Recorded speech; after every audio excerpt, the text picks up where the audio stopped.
Vintage. Vintage. Vintage. Vintage. Vintage. Vintage. Vintage.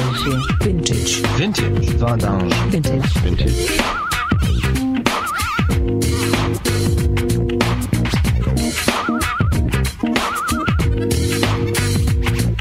Vintage 90.8 sur Radio Campus Grenoble, samedi midi. Bonjour à tous. Bonjour Peter. Bonjour Eric. Karl et Ghislain sont aujourd'hui avec nous. Bonjour. Bonjour. Bonjour. Je redis bonjour parce que j'avais oublié d'allumer mon micro. Ah bah voilà, alors t'étais devenue muette, pauvre Élise. Donc aujourd'hui, une thématique particulière puisque nous allons parler des vignerons nature ou des vignerons naturels qui font du vin naturel. On est allé à Villeurbanne dimanche 20 novembre au salon Les Débouchés. Oui, le salon Les Débouchés, en fait, un salon fort sympathique que j'ai trouvé très convivial. Je viens de vérifier, donc il y avait 18 vignerons seulement, ce qui crée une ambiance assez familiale. Et j'ai eu l'impression que tout le monde se connaissait, les vignerons entre eux, qu'ils étaient aussi contents de se revoir et de pouvoir échanger un peu sur leurs pratiques, se faire goûter leur vin, de nous les faire goûter aussi. Et pour moi, ça a été une excellente matinée, avec des vins un peu particuliers, dont certains qui m'ont vraiment surprise, des pétillants naturels. Enfin, j'imagine qu'on va en parler. Voilà. Et puis, c'est vrai qu'on avait l'impression que les vignerons se connaissaient et les clients aussi se connaissaient. Alors, on a avec nous Karl et Ghislain qui sont, je veux dire, amateurs de vin naturel. Ghislain ? Amateur, franc buveur, pas vigneron, ni sommelier, ni œnologue ou quoi que ce soit, mais enfin on est franc buveur. Et le truc c'est qu'on a monté une association pour faire un peu la promotion des produits sains et des vins naturels. Et on essaye de faire cette promotion de par un salon des vins naturels qui s'appelle À la rencontre des vins naturels. Et on en est à notre 5e édition l'an prochain. D'accord, donc un salon cousin de celui de Villeurbanne, mais qui a lieu le 24 et 25 mars prochain. À Grenoble, au magasin, dit aussi le Centre national d'art contemporain, le site Bouchaillé-Vialet. Voilà, Courberia. C'est Courberia. Courberia, au bout du Courberia. C'est d'ailleurs un lieu très adapté et qui est très lumineux, si je me rappelle bien, qui convient bien. Est-ce que c'est le même que l'an dernier ? Ce sera exactement le même lieu que l'an dernier. C'est comme je disais précédemment, un Centre national d'art contemporain, c'est un musée. Il y a le côté artistique et les vignerons qui se disent faire du vin naturel se mettent souvent dans la catégorie artiste. Ont un côté artiste. Voilà. Donc le lieu sera bien approprié. N'est-ce pas, Élise, on a rencontré quelques artistes. Hein ? Oui, en particulier non, mais je vous propose peut-être de commencer par écouter un vigneron du Bugey. Oui, qui est par ailleurs pianiste. Mais il est aussi artiste dans ses vignes. C'est François Grinant, les vignes du Perron à Villebois dans le Bugey. Ça, c'est dans l'Ain. On l'écoute. Il est très modeste en plus. Oui, ça a l'air de lui.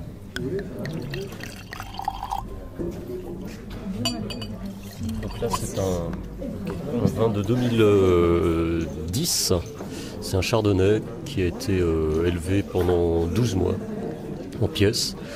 Des pièces d'occasion pour éviter que le bois marque trop, avec en général des pièces qui ont eu entre 5 et 7 vins. Donc il n'y a plus de boisé, quoi. Enfin, normalement, il n'y a plus de boisé. C'est des raisins qui étaient en assez faible rendement à cause de la coulure. Au printemps, il y a eu des problèmes de floraison. Sur 2010 2010, ouais. Il y a eu de la coulure. Ouais, si bien qu'on a eu des rendements de l'ordre de 25, ce qui est assez rare dans le Bugey parce que l'appellation au taquet, ça doit être 70. D'accord, donc 70 hectolitres à l'hectare. Ça, c'est ce qui est toléré, mais bon, là, c'est 25. C'est pour donner une idée de la proportion, parce que si on dit 25 dans le sud ou 25 en Bourgogne, ça n'a pas la même signification. Donc, chez nous, c'est quand même assez bas. Et c'est un vin qui a eu du mal à finir ses sucres. Et là, je pense qu'il reste, à mon avis, quelques grammes. Mais comme je ne fais pas d'analyse, je ne suis pas tout à fait fixé. Il faudrait que je mette les petites bandettes. Donc il faut goûter, voir les sensations qu'on a, voir par rapport au sucre. Voilà. L'autre jour à Paris, j'étais à côté de Pascal Clairet, dans le Jura. Et je goûte son Jura. Waouh, c'était tendu, c'était droit et tout. Et le mien à côté faisait presque lourd. Il y a une petite rondeur. Presque un peu plat. Enfin, pas plat, mais lourd. Et ça nuit un peu au côté acide qu'on est en droit d'attendre en Bugey généralement. Oui. Là, c'est un vin un petit peu plus lourd. Voilà, c'était François Grinand, Les Vignes du Perron à Villebois, qui est effectivement très, critique sur ses propres vins, que moi j'ai trouvé délicieux. Oui, moi alors, aussi. Ouais, alors Ghislain, finalement, un vin naturel, est-ce qu'on peut le définir? Qu'est-ce que c'est exactement? Alors pour définir un vin naturel, je ne commencerai pas par la définition directe d'un vin naturel, je commencerai par qu'est-ce qu'on entend par un vin bio. Aujourd'hui, dans le franc-parler, on parle souvent « Oh, ça c'est un vin bio ». Mais en fait, ce qu'il faut savoir, c'est que le vin bio en tant que tel, ça n'existe pas. En fait, ce qui existe, c'est le vin AB, donc dit aussi vin issu de l'agriculture biologique. Donc quand on dit qu'un vin est bio, on sous-entend en fait qu'il est issu de l'agriculture biologique. Après, le vigneron, lui, décide ou pas de mettre telle ou telle substance chimique dans sa vinification pour en tirer un vin. Ensuite, il y a les vins dits nature. Qu'est-ce qu'on pourrait parler d'un vin nature? Pour moi, ce serait un vin issu de l'agriculture biologique, avec parfois des idées biodynamiques, et à des vendanges faites à maturité. Et ensuite, le vigneron, certains parlent d'accompagner le vin, d'accompagner le raisin jusqu'à sa transformation, jusqu'à du vin. En fait, il l'accompagne, il le suit, il l'emmène, il trace son chemin, mais c'est c'est le raisin qui décide en fait de ce qu'il va devenir. Et en fait, à la base, le raisin, on y retrouve le jus, le sucre et les ferments. Théoriquement, tout ce qui permet de faire du vin. Donc si le raisin est mature, on aura un vin naturel.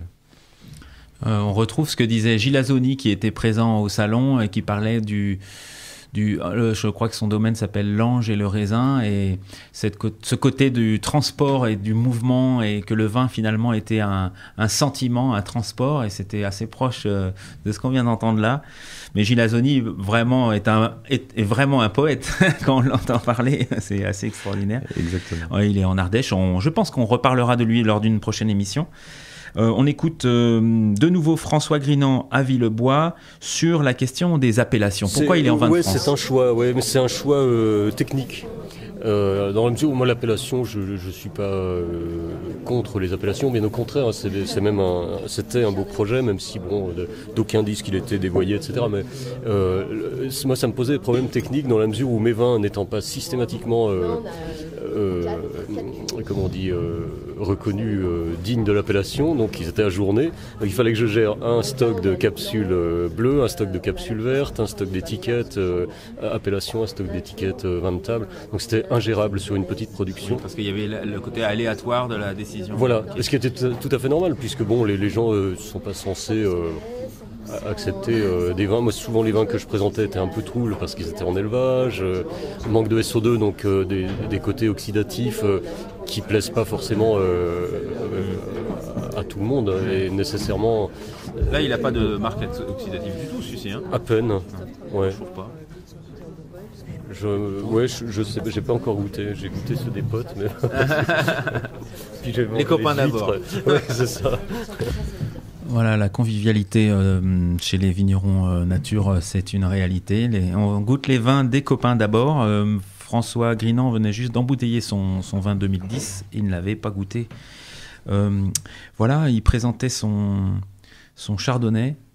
Et puis il avait aussi en fait on a goûté que son chardonnay sur le salon parce qu'il avait que ça. D'ailleurs on va tout de suite l'écouter de nouveau. Il va parler des quantités qu'il produit. Donc j'ai qu'un blanc à faire goûter actuellement. Un blanc, ouais. D'accord. Parce que j'ai une gamme un petit peu plus étoffée d'ordinaire, mais... Vous avez tout vendu? J'ai peu de vin surtout. Ouais, j'ai tout vendu, oui. Mais c'est pas une prouesse parce que on a des quantités assez limitées. Et, comme j'ai recommencé à faire du vin il y a simplement 2 ans, j'ai démarré sur une surface assez restreinte. Et désormais, je pense qu'on va arriver à les 10 000 bouteilles à l'année, mais D'accord. Jusqu'alors c'était plutôt 5, 6 000 bouteilles, donc c'est très vite. Ouais. Voilà, François Grinand, domaine à Villebois dans l'Ain. Ghislain, qu'est-ce qui finalement...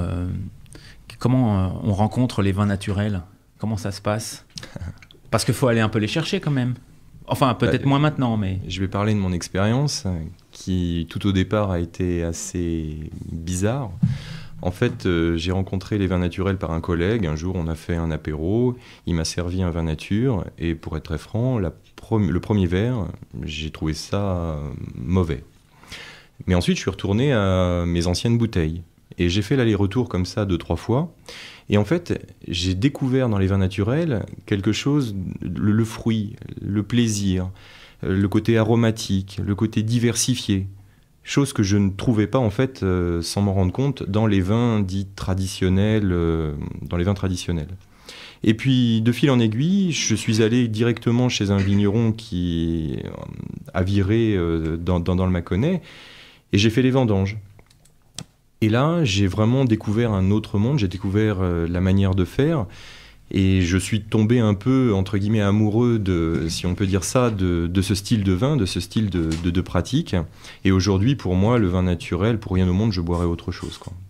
C'était pas chez les Verger à Viré, c'est ça ? C'est chez Gilles et Catherine Verger, vignerons à Viré. Et ils font un chardonnay merveilleux. C'est quelque chose de sans soufre, au plus pur de ce qu'on puisse faire. Et Gilles n'utilise absolument aucun intrant. Pour faire les vendanges chez eux, les vendanges sont faites vraiment à maturité. Ils ne gardent que les raisins les plus beaux qui soient.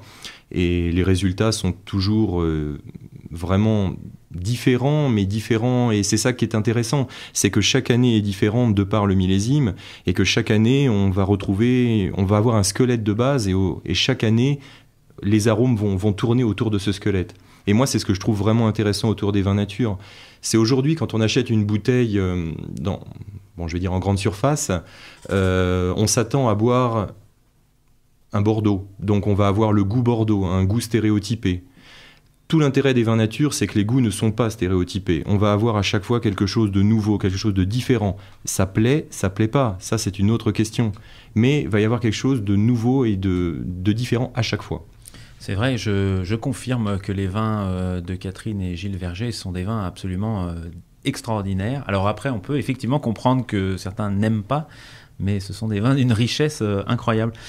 Et oui, alors c'est vrai aussi que dans les vins naturels, ils ont beaucoup de caractéristiques. Comme on a entendu tout à l'heure, c'est aussi un peu leur volume, leur faible volume aussi finalement. Est-ce qu'il n'y a pas un lien aussi entre les volumes et le soin apporté à l'élaboration d'un vin ? Voilà, le fait de travailler à une aussi petite échelle. Voilà, donc on en reparlera et on va écouter d'autres vignerons. Un petit moment musical en attendant, c'est Nicolas Nourry qui nous parle effectivement de l'abondance et de ses problèmes. L'air du temps.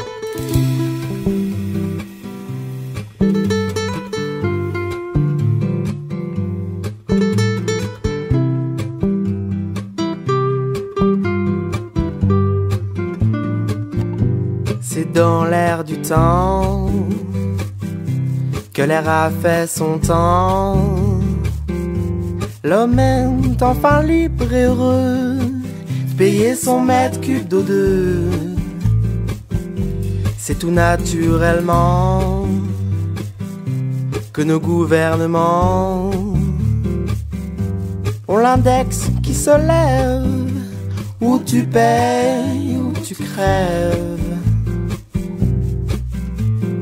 Assez de ces années volées, juste pour nous faire douter de la couleur du blé. Au village, y a plus de rues, y a des routes nationales. Tous les gamins sont fait la malle et les oiseaux se sont tus. Et les arbres dansent sous l'effet de pluies acides.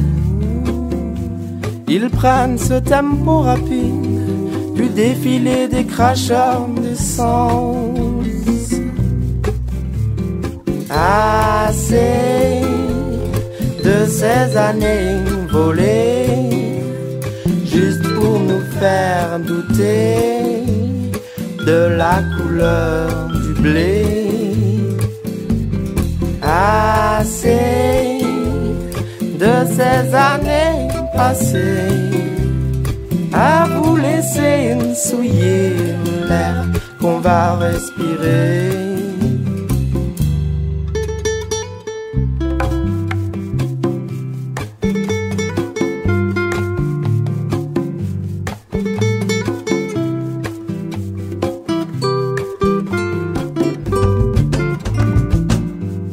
voulez-vous espérer toutes les journées enfermées entre quatre murs de béton et de rêves d'évasion?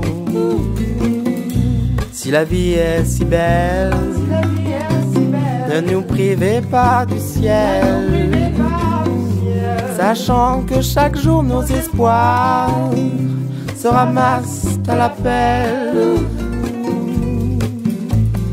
Assez de ces années volées juste pour nous faire douter de la couleur du blé.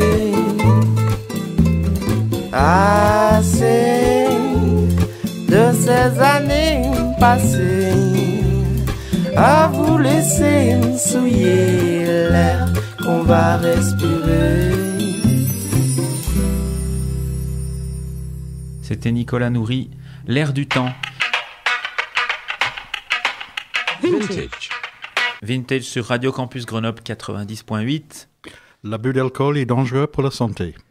N'oubliez pas, nous avons une adresse email pour nous écrire, vintage@campusgrenoble.org. Et nous avons un Facebook. Vous pouvez trouver le Facebook à facebook.com/Vintage Campus Grenoble. Voilà, n'hésitez pas à nous rejoindre sur notre page Facebook ou nous envoyer des petits mots ou alors des questions, des demandes, des remarques sur l'émission sur notre adresse mail. Maintenant, il est temps de rejoindre Arbois dans le Jura. C'est environ à 3 heures de Grenoble. Nous avons parlé avec Charles Dagan du domaine de l'Octavin à Arbois au Salon des vins nature de Villeurbanne. Je m'appelle Charles Dagan et je travaille avec ma compagne Alice Bouvot. Donc c'est le domaine de l'Octavin à Arbois dans le Jura. Vous avez quoi comme surface ? Donc on a 5 hectares, on travaille en biodynamie et à la cave on travaille sans aucun intrant depuis 2008. Donc il n'y a que du jus de raisin qui rentre. Octavin, c'est le nom de votre domaine. Voilà. Et l'Octavin, c'est quoi alors ? C'est un instrument de musique et c'est aussi un jeu de flûte à l'orgue. Et donc comme il y a le mot vin dedans, on a dit c'est pour nous. Votre domaine, il date de quand, sa création alors ? 2005. Voilà, c'était Charles Dagan, donc un petit domaine d'Arbois. On a goûté avec Élise, c'était absolument délicieux. Des blancs, des rouges. Et puis ce vin bizarre, c'était quoi déjà ? C'était un cépage rouge qu'il avait vinifié en blanc, mais j'ai oublié le nom. Le fameux Poulsard, le cépage, enfin un des cépages caractéristiques du Jura. Très original. Très original, qui produit un vin rouge très clairet, presque rosé de couleur, mais là il a été vinifié en blanc. Donc d'ailleurs il s'appelle Curon à la cuisse rose, je crois, sur l'étiquette, oui. Parce qu'il a un reflet légèrement rosé, dû au pigment de la peau tout de même. C'était très intéressant. On a goûté le chardonnay aussi, hein. Écoutons. Donc là c'est Pamina, c'est millésime 2009, c'est un chardonnay. Et donc là on a une vinification en fût, il n'y a pas de soutirage jusqu'à la mise en bouteille, on est sur 1 an et demi d'élevage. D'accord, donc est-ce qu'on garde les lits dans ces cas-là ? Vous gardez les lits ou... Il reste sur ses lits, jusqu'à la mise en bouteille. Ouais, c'est ça. Ce qui donne ce côté très voluptueux, voilà. Enfin en tout cas au nez. Allez, on goûte. Ça donne envie, hein.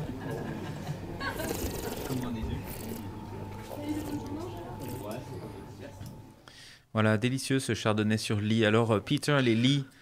Le vin se repose sur ses lits. Qu'est-ce que ça veut dire ? Ah, je sais pas, c'est un jeu de mots peut-être, non? C'est les lits, c'est les parties solides, le vieux morte qui tombe au fond du tonneau, voilà. De la cuve. Voilà. Et c'est la tradition, en Bourgogne, dans le Jura, enfin, pour certains vins du Jura. D'ailleurs, on va demander à Charles Dagan quelle est la technique justement d'élevage pour son chardonnay, puisque le Jura est très caractéristique. Pour quel type de vin, Peter ? Excusez-moi Eric, je regarde qui passe. Le Jura est caractéristique. Pour quel type de vin ? C'est une devinette. On va essayer de coller Peter. Est-ce que ça va être difficile. Élise, lève le doigt. Est-ce que c'est une couleur ? Non. Est-ce que c'est pas le vin jaune ? Alors, qu'est-ce que c'est que cette histoire ? Le vin jaune, c'est un vin, un cépage qui s'appelle Savagnin, qu'on élève en foudre pendant 6 ans. sans le toucher. Il y a une épaisse couche de levure qui se forme au-dessus et qui protège le vin de l'oxydation. Et on n'y touche pas. Et il y a une grande cérémonie qui a lieu généralement, je pense, en janvier-février, qui s'appelle le percé du vin jaune. Alors ça, c'est la technique de l'élevage du vin jaune sous voile de levure et qui sont donc à la surface du vin, puisque effectivement, on ne touche plus au fût en bois, on n'ajoute pas de vin, ce qui s'appelle l'houillage. Mais même les vins dans le Jura qui ne sont pas des vins jaunes peuvent être élevés avec cette technique, bien moins longtemps que 6 ans évidemment. Mais alors voilà, donc j'ai demandé à Charles Dagan s'il utilisait la technique de l'houillage. Le passage en main table, c'est pas gênant commercialement pour vous? Alors si, c'est un peu gênant parce que c'est vrai qu'on est dans une appellation Arbois qu'on aime beaucoup. Mais après, on travaille beaucoup à l'export et c'est vrai qu'ils ne cherchent pas spécialement des vins d'appellation, ils cherchent des domaines. D'accord. Et à l'export, c'est où exactement? C'est beaucoup aux États-Unis, dans les pays scandinaves, au Japon. Donc là, alors, c'est dans le Jura, on fait les vins oxydés non houillés. Celui-là, c'est un vin houillé alors. Ça, c'est un vin houillé. Ouais. Et vous pouvez nous expliquer donc l'houillage? Parce que c'est un peu un débat dans le Jura. Oui. Donc l'houillage, c'est quoi alors? L'houillage, c'est remplir le fût régulièrement toutes les semaines pour pas que le vin voie l'oxygène. Parce qu'en fait, dans le tonneau, ce qui se passe, c'est que le niveau baisse du vin. Alors, le niveau baisse, il y a de l'évaporation, ça dépend selon les caves. Et après, dans le Jura, il y a une tradition de faire des vins justement oxydatifs, donc qui voient l'oxygène. Et celle-là, donc, elle est houillée. Donc, houillée. Elle est à l'abri de l'oxygène. Voilà. Donc les vins jaunes, on ne fait pas ça, c'est ce que tu disais avant? Les vins jaunes sont non houillés. Alors ils sont spécifiques parce que déjà c'est uniquement le cépage savagnin. Et en plus, ils sont élevés pendant 6 ans. 6 ans et 3 mois, voilà. Ou 4 mois, pour avoir l'appellation vin jaune. Voilà. C'est la loi, c'est la loi. Un vin élevé pendant moins de temps que ça ne peut pas avoir l'appellation vin jaune. Alors, en revanche, d'autres vins blancs du Jura, disons traditionnels, classiques, sont élevés avec un élevage de type oxydatif non houillé, mais pas de manière aussi, complète que le vin jaune, voilà. Et cette histoire de cérémonie d'ouverture, vous y êtes allé? Vous avez testé? Pas encore, mais j'espère bien y aller dans pas trop longtemps. Mais c'est une cérémonie qui attire des dizaines de milliers de personnes. C'est Groundhog Day, le jour de la marmotte. Vintage Jura sûrement. Et le Pétnat, maintenant, tu connais, Élise? Ah oui, mais le Pétnat, moi j'aime bien. Donc, je viens d'apprendre ce que c'était, mais depuis que je sais, j'en goûte dès que je peux. Donc le Pétnat, c'est un vin qui est mis en bouteille avant la fin de fermentation. Donc là, c'est un chardonnay, c'est 2011, donc c'est notre vin nouveau à nous. Donc avant la fin de fermentation, c'est-à-dire finalement... Donc il reste un tout petit peu de sucre, et on est sur les arômes fermentaires, donc c'est très facile à boire, très digeste. Et il reste du gaz carbonique aussi? Et il reste du gaz.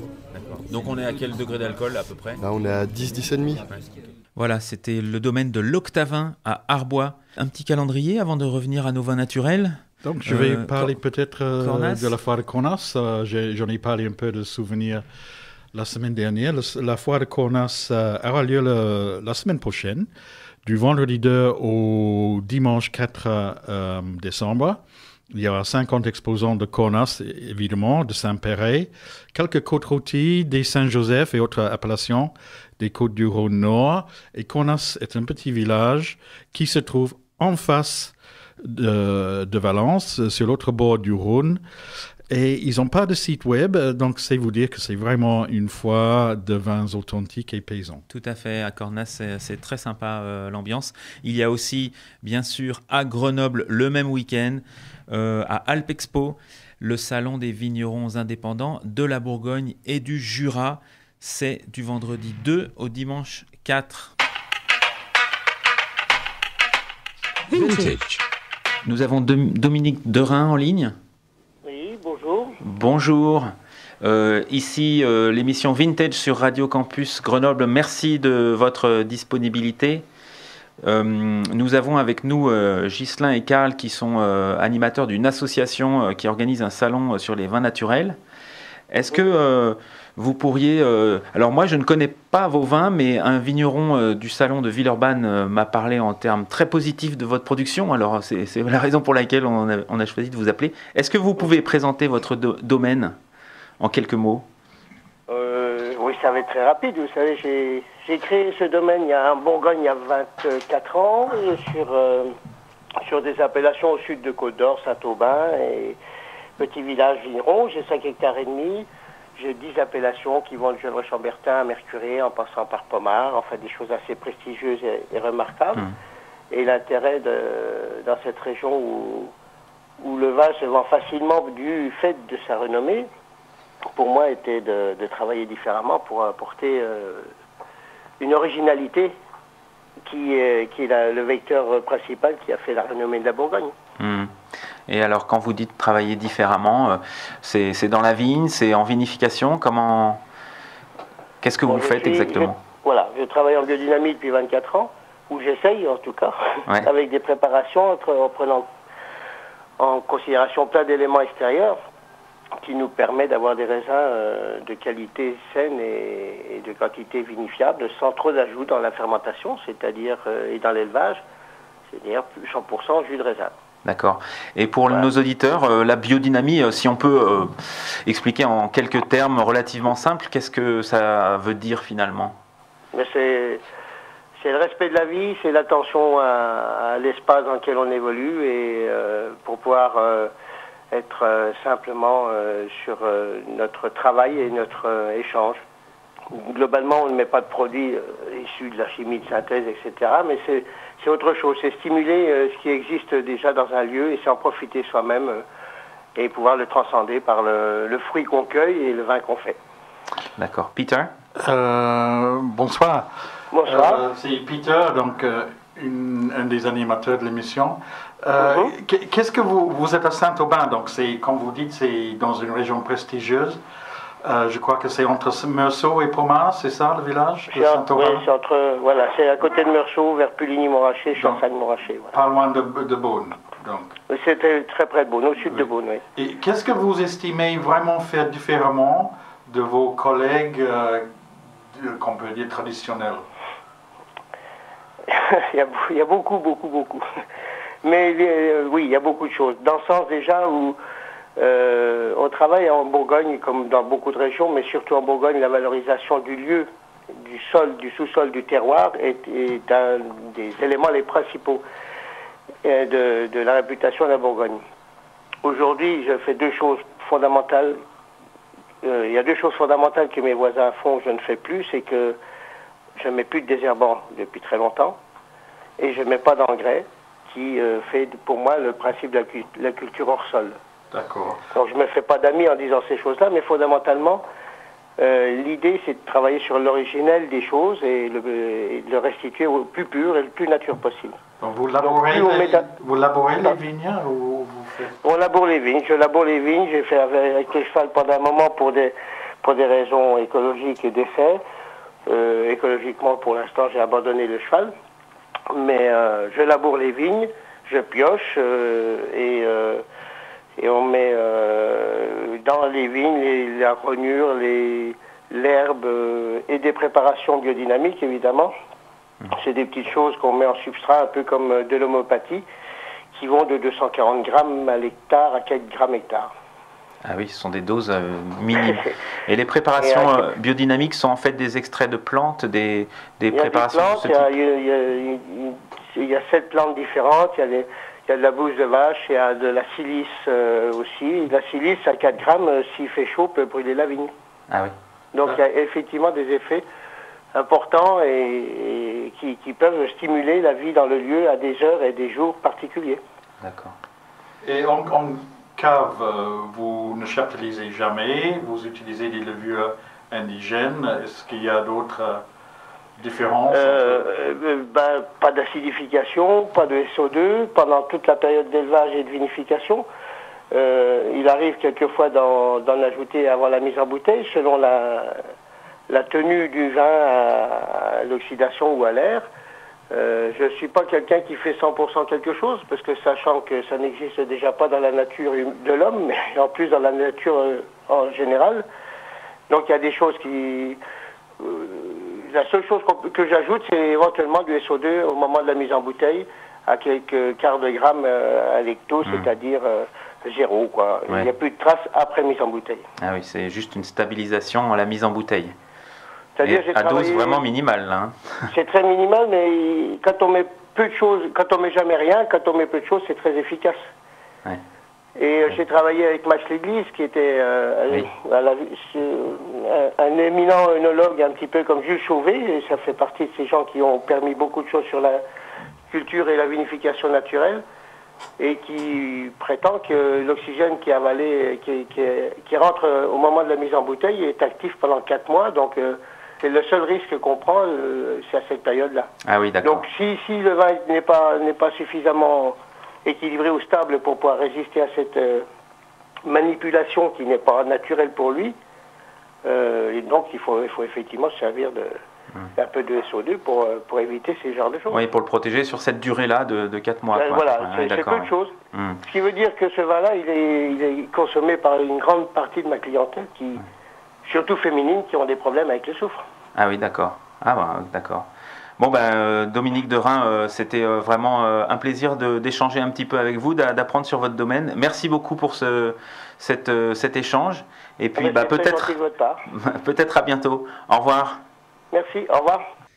Voilà, c'était Dominique Derain à Saint-Aubin. Ghislain.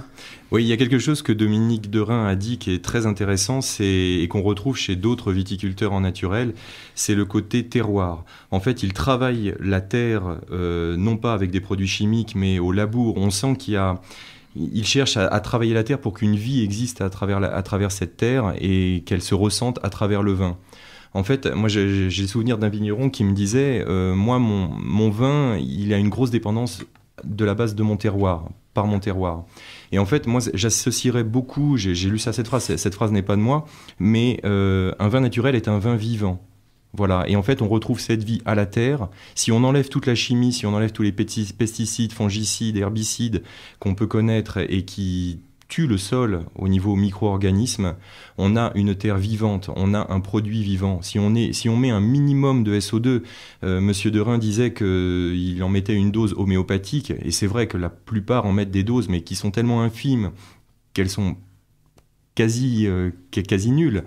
Et ça permet d'avoir un vin qui existe, un vin qui évolue. On peut retrouver des fois des bouteilles qui rentrent un tout petit peu en fermentation pendant l'année, et donc cette sensation on la retrouve avec du gaz dans la bouteille. Il suffit de carafer un peu la bouteille, de la secouer un peu, hop, le gaz, on dégaze un peu le vin, et en fait on se retrouve avec un vin tout à fait extraordinaire. Mais pour les consommateurs qui cherchent à essayer ou à acheter du vin naturel, comment est-ce qu'ils ont un repère, un label, quelque chose qui leur permet de repérer ce qu'ils achètent? Comment on en est où aujourd'hui? On en est qu'aujourd'hui c'est un vrai problème. Aujourd'hui c'est un vrai problème. Première raison, aujourd'hui les AOC, la manière dont ils sont donnés par rapport à une norme.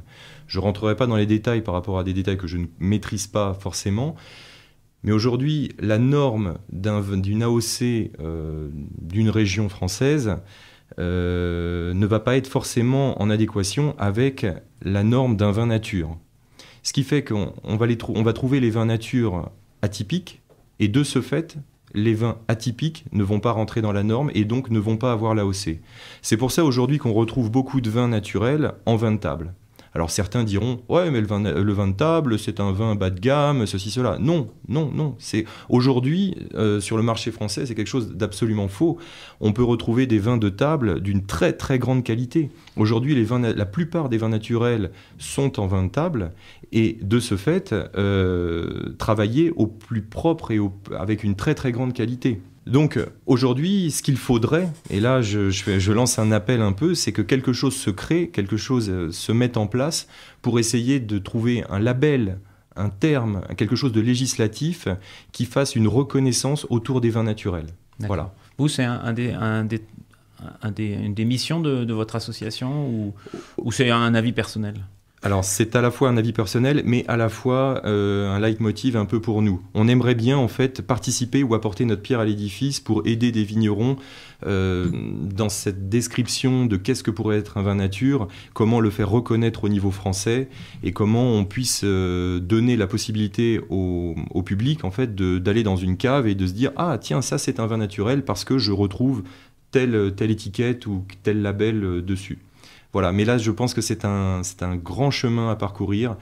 Mais par contre, c'est ce qui fera toute la différence et ce qui mettra sur la place publique, en fait, les vins dits traditionnels et les vins naturels officiellement.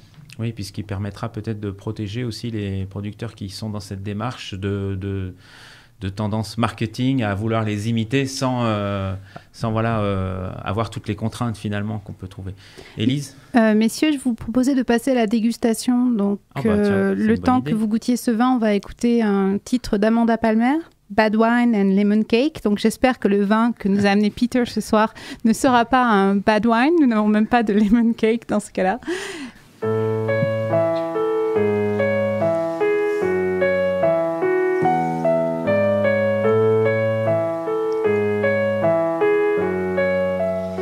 I have a little house close to town but not to the city, far from home but near my family. No water views but so close to the sea. I see, this is how my little life could be. And I'm filling it with things like furniture that I find on the street, and all the special things I'd like to eat, pictures of people that I'd like to meet. I'll meet them while I'm orbiting the world. And it's so pretty and so lonely. My little love affairs are all scheduled round the TV guide, and my sex life has all been plagiarized in an attempt to meet a harsh deadline. I'd like to rent a wife, then rent a husband to keep her for life. The three of us, we could be so happy, but them with each other and me with company. I'll see them off on a flight around the world. And it's so pretty and so lonely. I could just die. I might just die. I could just die. I might just die. And at my funeral, they will say, Tom, he was such a nice guy.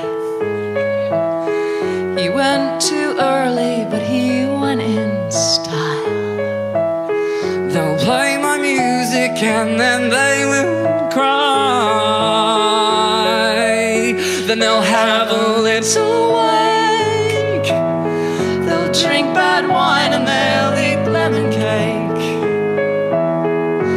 And my mother's little heart will break, and she'll say, wait, there must be some mistake. He can't be dead, take me instead. Oh, but I'm not dead.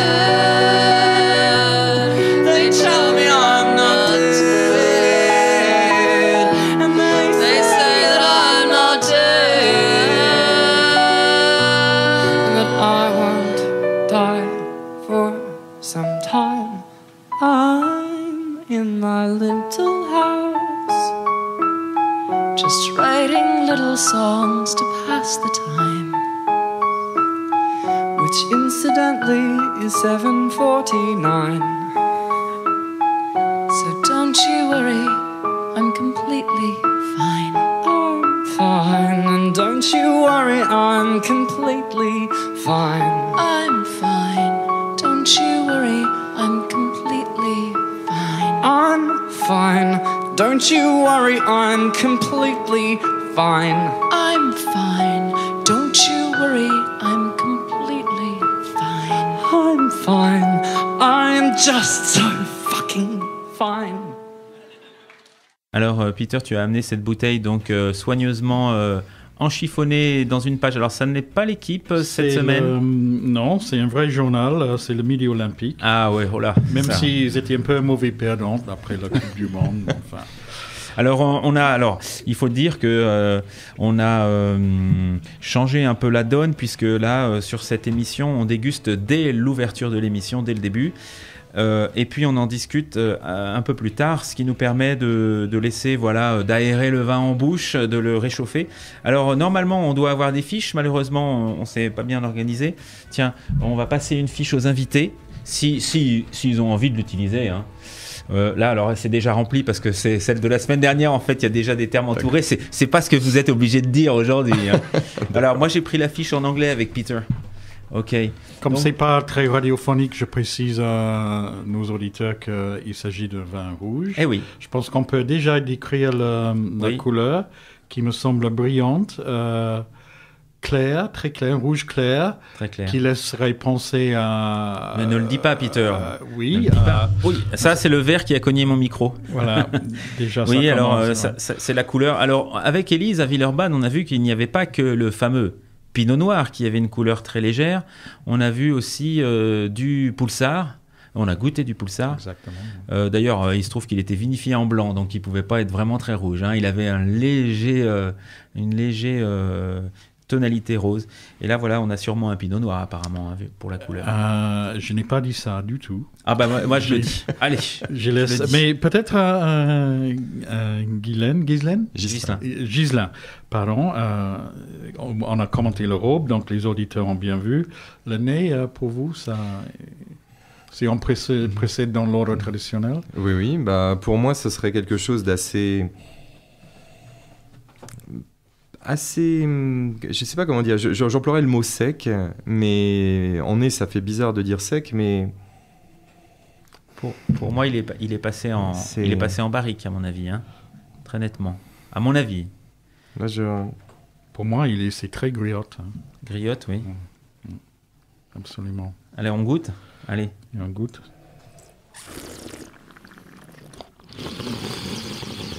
Alors, les bruits étranges que vous entendez, c'est bien sûr l'aération, l'oxygénation du vin en bouche qui permet de libérer les arômes les plus lourds et puis d'échauffer un peu le vin qui dégage ses arômes. Alors, en bouche, qu'est-ce qu'on a c'est bien goulayant, hein, c'est souple. C'est souple, c'est très agréable. C'est très agréable. Par contre, oui, par rapport à la couleur du vin qui est quand même assez claire, je ne mettrais pas ça dans le sud de la France. Je ne mettrais pas ça en Loire non plus. J'aurais envie de dire éventuellement un peu plus haut vers... En Auvergne. On ne peut pas le dire encore. En Auvergne. On ne peut pas le dire encore. Non, si, on peut. Non, mais je dis ça parce que ça me rappelle un petit peu un vin que j'ai bu il n'y a pas longtemps, qui était un vin du Puy-de-Dôme. Ah. Mais moi, je l'aurais mis en Bourgogne plus. Mais... Moi, je le mets en Bourgogne sans hésiter. Je lance ma fléchette sur la Bourgogne. Mais vous savez bien que je suis la spécialiste de toute manière. Bon, qu'est-ce que vous en ferez avec ce vin ? Qu'est-ce que j'en ferai ? Excellente question. Alors, je l'ai bu pendant un repas il n'y a pas longtemps. Vous ferez quoi ? Moi, je l'aurais mis avec soit une viande grillée, avec une viande en sauce, j'aurais eu un peu de mal, parce que peut-être trop sec par rapport à une viande en sauce, mais... Lentilles. Oui, très bien. Lentilles oui, avec des lardons. C'est vrai. Dis-nous, Peter, voilà, qu'est-ce que c'était ?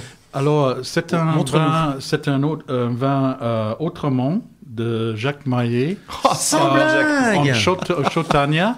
Donc, un vin de Savoie Chautagna 2006. Alors, c'est extraordinaire. Donc, je ne sais pas s'il revendique le vin naturel. Il est en vin de Savoie. Non, c'est un abbé. Et donc l'autrement, qu'est-ce que c'est ? C'est les vins de Savoie où on vinifie les cépages rouges en même temps. Donc il y a Pinot, Gamay et Mondeuse dans cette cuvée. C'est que le robe ne laisserait pas deviner du tout. Donc... Alors moi j'ai eu l'occasion de rencontrer Jacques Maillet à la Corne d'Or il y a quelques temps pour une dégustation. J'ai été épaté par ces vins. Et ils m'ont beaucoup surpris parce que c'est vrai que jamais je les aurais mis en Savoie. Donc là, voilà, je me suis fait avoir et ça, c'est le bon truc. Et Jacques Maillet, on l'a contacté pour le salon de Grenoble l'an prochain. Super, Jacques Maillet, excellent vigneron de Serrières en Chautagne. Vintage 90.8 sur Radio Campus Grenoble est terminé. À la semaine prochaine. De quoi on parle la semaine prochaine? On ne sait plus rien. On va parler de la Bourgogne, peut-être. Un peu de la Bourgogne. Oui, c'est ça. Au revoir, à samedi prochain. Merci, au revoir.